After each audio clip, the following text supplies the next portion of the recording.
Hello everyone, ZedRunner here. Quick addendum to my video. Just going to show you where the positive feed is on the fuse box for the sat-nav takeoff, the little piggyback fuse.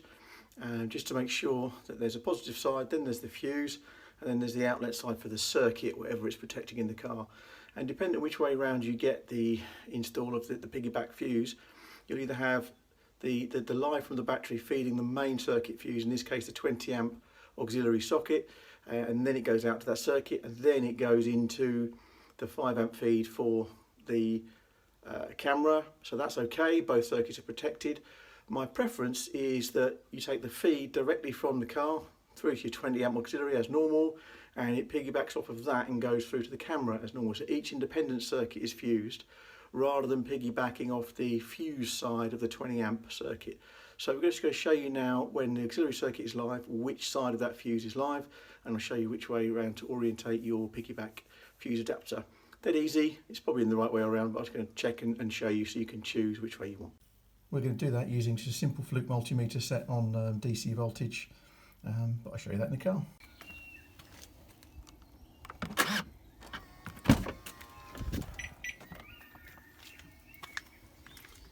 So the auxiliary circuit's on, camera's already come on. Let's get rid of the carpet.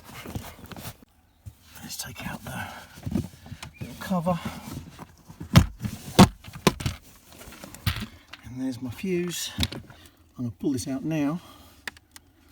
The camera should drop off. I'm going to test which side is live. Live for good practice. Set the continuity. Test the meter. So all the probes and everything work. So we turned on the auxiliary. On the left hand side of the fuse there's 0 volts. On the right hand side you've got your 12. The right hand side here is your switch live. That is off to the circuit, so that will show 0 volts. Then that is 12 volts. We want our fuse adapter to be that as our fed side and our circuit side over here. So we're going to test from this pin in the fuse box up to the piggyback circuit here for continuity. That should be live. If it is, that is our constant live or switch live leg, a hot side. This will then be the circuit protected side off to the circuit, so there should be no continuity between this pin and this leg here when the fuses are removed. So let's quickly test that, see if we can get this camera to work. If this is correct, it should beep. And this one won't. Correct. This one will.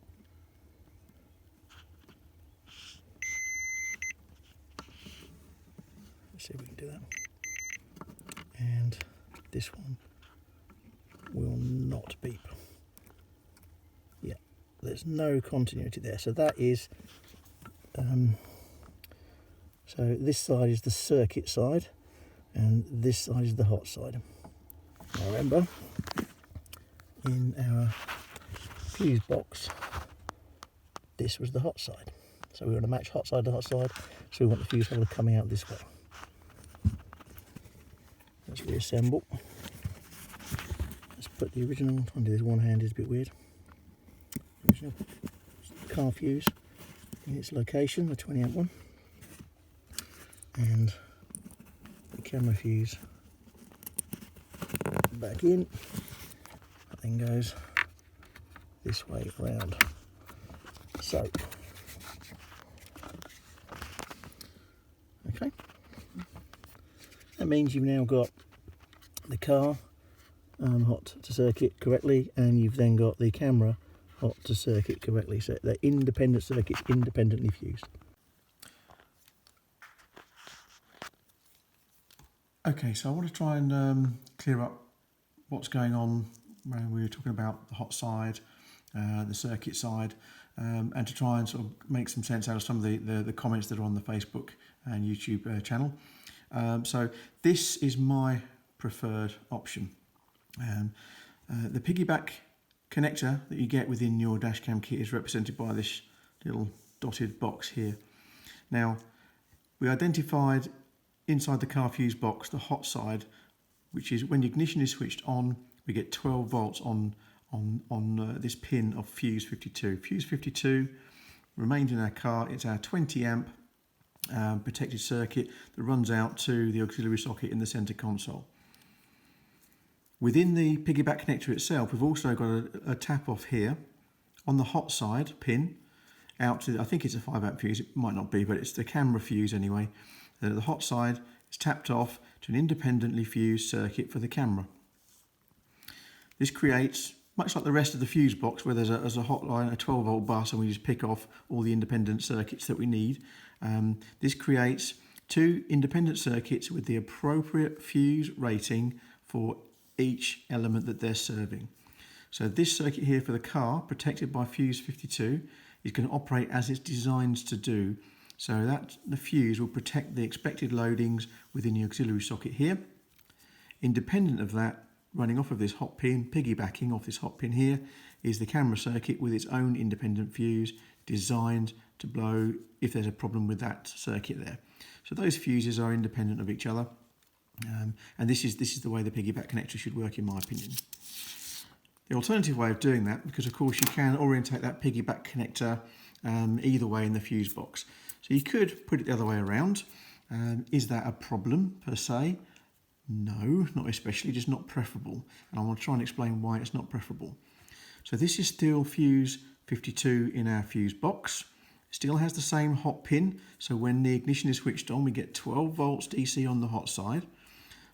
That current voltage goes through the fuse here, the 20 amp fuse, existing fuse in fuse 52 for our vehicle, and out to the auxiliary circuit, which is the center, in the center console, the auxiliary power socket.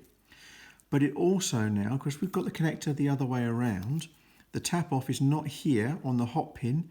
It is on, if you will, the downstream side of the fuse, on the circuit side. So we're now adding an additional circuit, in effect, to this auxiliary circuit here. So this 20 amp fuse now has to protect the auxiliary circuit and its draw from the current on the camera circuit. In theory, that shouldn't cause a major problem. If this fuse blows, fuse 52 blows, you will lose the auxiliary circuit power, as you might expect, and in this scenario, you will also lose power to your camera. Is that an issue? Not necessarily. Will this cause problems? Not necessarily, no. But the thing that's not preferable for me is that you're incrementing the load on fuse 50 circuit as it's designed by whatever the camera is going to be. So you're adding to that. So you've got the 20 amp possible plus this. So it could cause some issues here. You cannot uprate that fuse. You don't try and put like a 25 amp or 30, that'd be crazy. This circuit down here is designed to be protected to 20 amps. So leave that fuse as it is, do not uprate it. This is why this is the preferred option. It keeps the integrity of the design of this circuit as intended. It's a 20 amp fuse protection just for the auxiliary circuit.